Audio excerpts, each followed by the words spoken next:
Hello students, आज हम देखेंगे ना कि solution it's colligative property. Basically ना ये ना हर एक केमिस्ट्री के आप कोई भी देख लो, कोई भी कॉम्पिटिटिव एग्ज़ाम हो, इससे रिलेटेड क्वेश्चन आते हैं। ठीक है, तो पहले आज स्टार्टिंग में ही हम कुछ इसके जर्नल टर्म्स देख लेते हैं। ठीक है, लेक्चर 1 में कि आखिर ये होता क्या है। ठीक है, तो solution and it's colligative property basically हमें सॉल्यूट पे डिपेंड करती है। ठीक है, सॉल्यूट पे इसलिए मैंने लिखा है कि कंसंट्रेशन टर्म पे डिपेंड करती है। अब वो कंसंट्रेशन टर्म क्वांटिटेटिव इंफॉर्मेशन भी दे सकता है और क्वालिटेटिव इंफॉर्मेशन भी दे सकता है। तो क्वांटिटेटिव इंफॉर्मेशन सॉल्यूट और सॉल्वेंट एंड सॉल्यूशन, ये सारी चीज़ें आ जाती हैं। अभी मैं बताऊंगी कैसे। तो कंसंट्रेशन टर्म्स जो होती है क्वालिटेटिव और क्वांटिटेटिव दो होती है। तो जो क्वालिटेटिव होती है ना, it doesn't depend of amount, ये अमाउंट पे डिपेंड नहीं करती है। और ये जो होता है ना, ये जो क्वालिटेटिव प्रॉपर्टी होती है, ये हम ना एक स्पेसिफिक रेफरेंस के तौर पर लेते हैं कि एक पर्टिकुलर रेफरेंस होता है, उस रेफरेंस के तौर पर हम बताते हैं कि ये जो प्रॉपर्टी है वो कैसी है। ठीक है, अभी आगे इसको और मैं अच्छे से डिस्क्राइब करूँगी।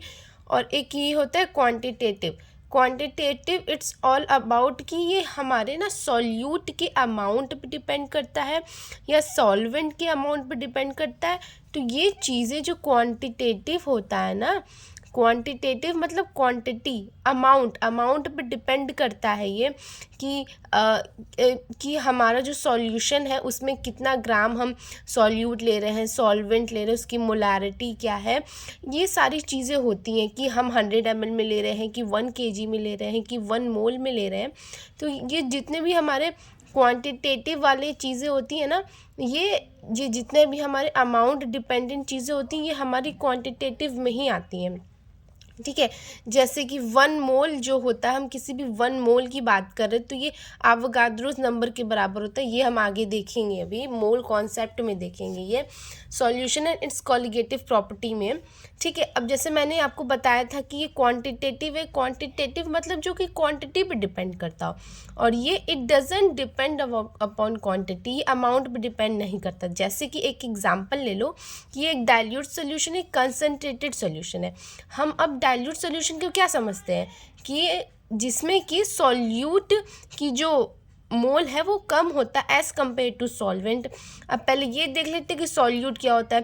किसी भी सॉल्यूशन में, किसी भी बाइनरी सॉल्यूशन मीन्स ना स्टूडेंट्स कि बाइनरी सॉल्यूशन वो सॉल्यूशन होता है जिसमें सिर्फ दो हम कंपोनेंट्स का यूज़ करते हैं। तो जो दो कंपोनेंट्स यूज़ करते हैं, तो एक का अमाउंट जो कम होता है उसको सॉल्यूट कहते हैं, एक का अमाउंट जो ज़्यादा होता है उसको हम सॉल्वेंट कहते हैं। ठीक है, तो ये जो होता है डाइल्यूट, हम उसको कहेंगे जिसका सॉल्यूट का मोल वेरी वेरी वेरी लेस हो।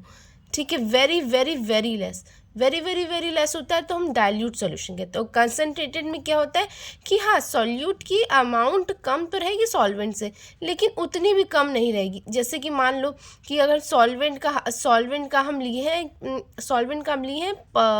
55 लिए, तो हम सॉल्यूट का हम उसके हाफ माइनस कर दो तो उतना लेंगे। लेकिन इसमें क्या होता है, डाइल्यूट में क्या होता है ना, मान लो इसका ये सॉल्यूट 10 है तो ये हमारा 90 होगा। तो काफ़ी मेजर डिफरेंस आ जाता है। जब हमारा मेजर डिफरेंस आता है ना सॉल्यूट और सॉल्वेंट के अमाउंट पे, तो उसको डाइल्यूट कहते हैं।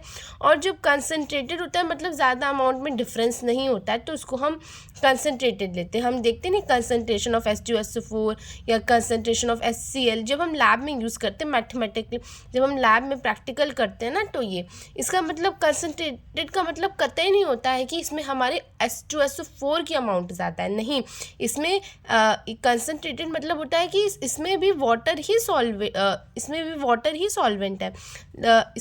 ही सॉल्वेंट है और सॉल्यूट हमारा H2SO4 है।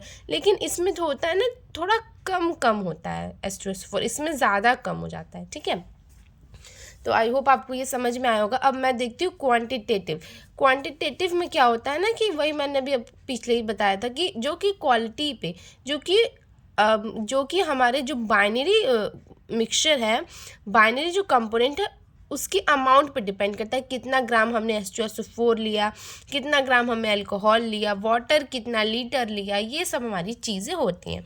तो अब ये देखो, एक होता है ना टेम्परेचर डिपेंडेंट, एक होता है टेम्परेचर इंडिपेंडेंट। अब हम टेम्परेचर डिपेंडेंट की बात करते हैं।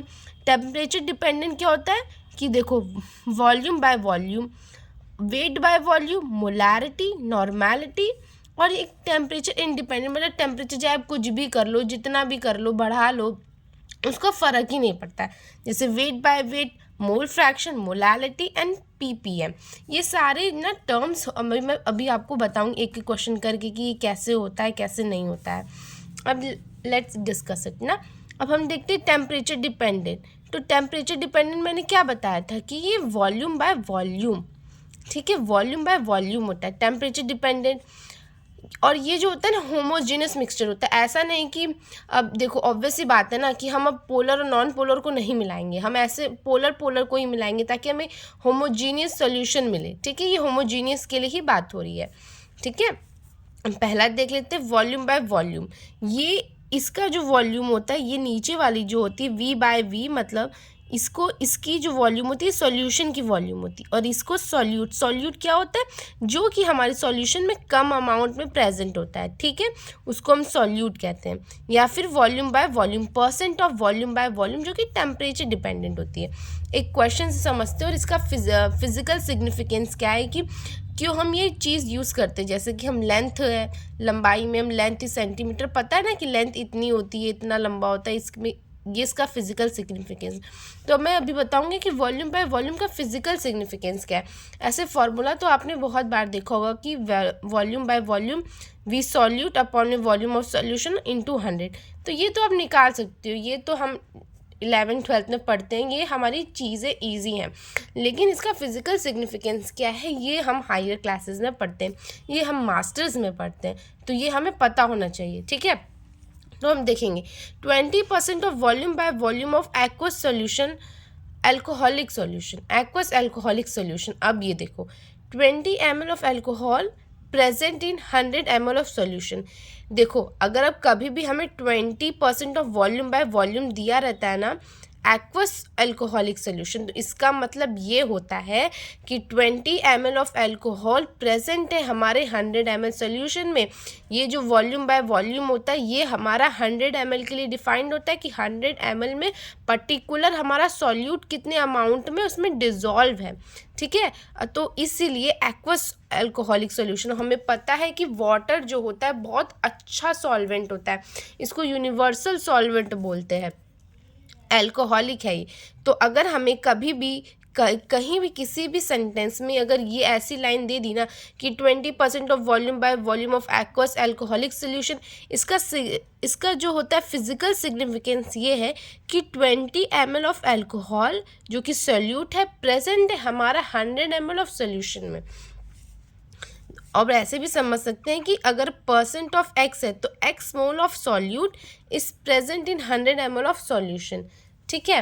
अब और देखते हैं क्वेश्चन नंबर 1। अगर हम ऐसा एक बीकर से समझें कि एक बीकर है, उसमें हम जो होता है 100 ml का ये सॉल्यूशन है, ठीक है। अब इसमें 30 ml ऑफ एल्कोहल है, तो अगर हमें इसे वॉल्यूम बाय वॉल्यूम के इस जो होता है इस कंसंट्रेशन के टर्म के रिस्पेक्ट में लिखना हो तो हम क्या लिखेंगे, हम लिखेंगे कि 30 वॉल्यूम बाय वॉल्यूम मतलब 30 ml जो है 30 ml अल्कोहल जो 100 ml सॉल्यूशन में मिला हुआ है। अगर आप चाहो ना तो आप इसको इस ऐसे भी कर सकते हो, इस फॉर्मूले से वॉल्यूम ऑफ सॉल्यूट कितना है 30, वॉल्यूम ऑफ सॉल्यूशन 100 × 100। अगर मैं इसको इस फॉर्मूले से करूँ तो इस फॉर्मूले से क्या आएगा कि हमारा 30 तो है ही ऑलवेज सॉल्यूट, और हमारा टोटल सॉल्यूशन कितना है 100 ml है, 100 कर दिया, अब इंटू फॉर्मूले में 100 था तो हमारा वैसे भी आ सकता है। लेकिन आपको फिजिकल सिग्निफिकेंस समझना होगा कि ये जितने भी हमारे कंसंट्रेशन टर्म्स आते हैं, जो क्वांटिटेटिव है जो क्वालिटेटिव है, इसका फिजिकल सिग्निफिकेंस क्या है। अगर हमें कुछ इंटेलेक्चुअल क्वेश्चंस मिल गए ना तो हमें दिक्कत करेंगी ये सब सारी चीज़ें।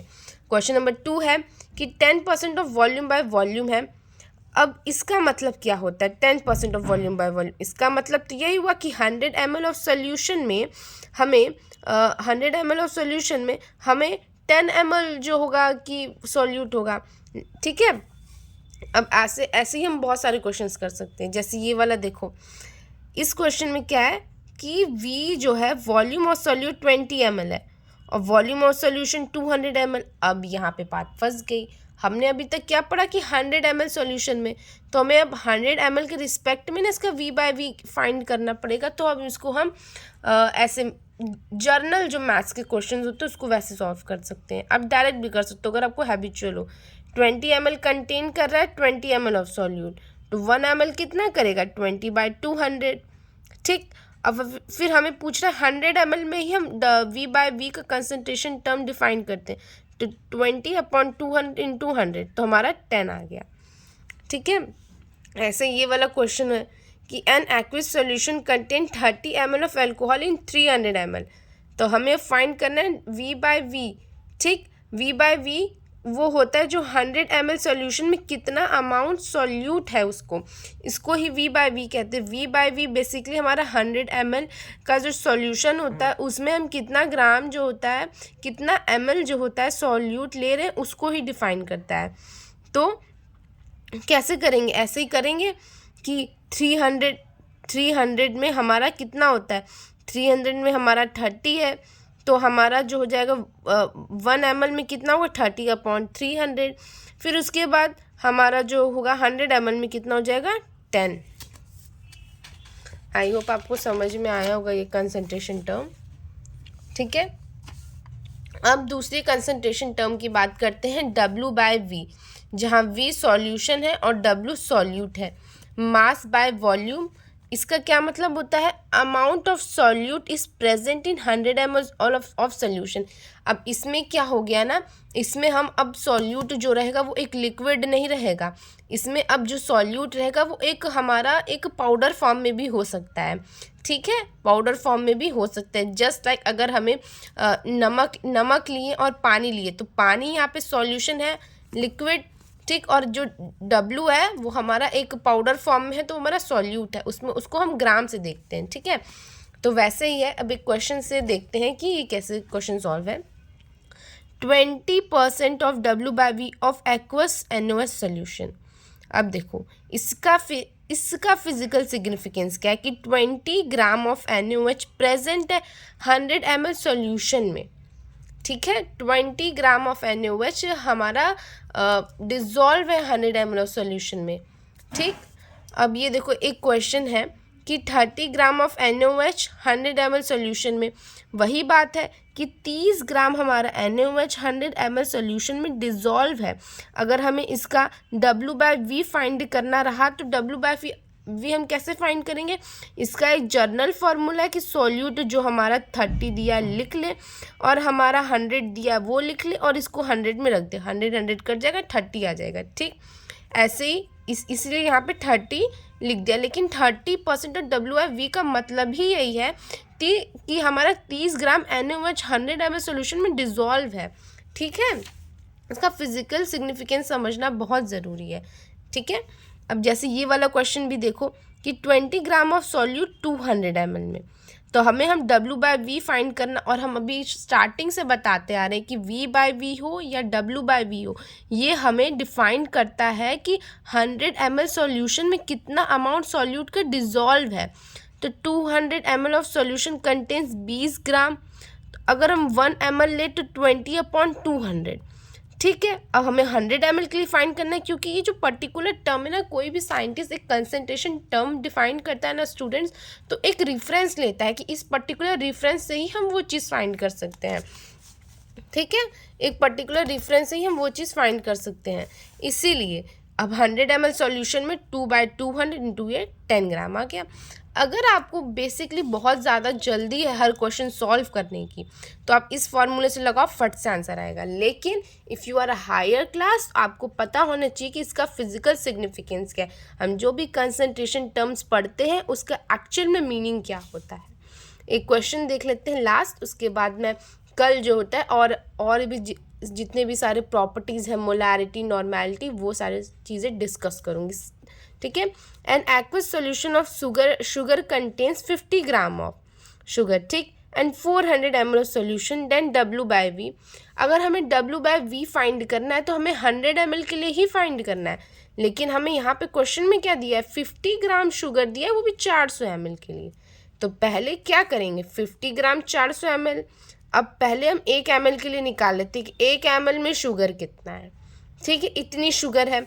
उसके बाद अब 100 ml में निकालते हैं। अब 100 ml में क्या करेंगे कि यहाँ पे 100 से इंटू कर देंगे, ठीक है, 100 से इंटू किए तो फिर इसको सॉल्व करके हमारा 12.5 ग्राम शुगर आया, ठीक है। तो 12.5 ग्राम शुगर जो है 100 ml सॉल्यूशन में डिज़ोल्व है, ठीक है। सो ये ही है अभी कॉलिगेटिव प्रॉपर्टी। मैंने ये आज डिस्कस किया और मैंने इसके आपको थोड़े टर्म्स बताने की कोशिश की कि डाइल्यूट सोल्यूशन क्या होता है, कंसंट्रेटेड सोल्यूशन क्या होता है, ठीक है। अभी हम मोलैरिटी, नॉर्मेलिटी और ये सारे फैक्टर्स देखेंगे। So I hope you like it, like, subscribe, bye.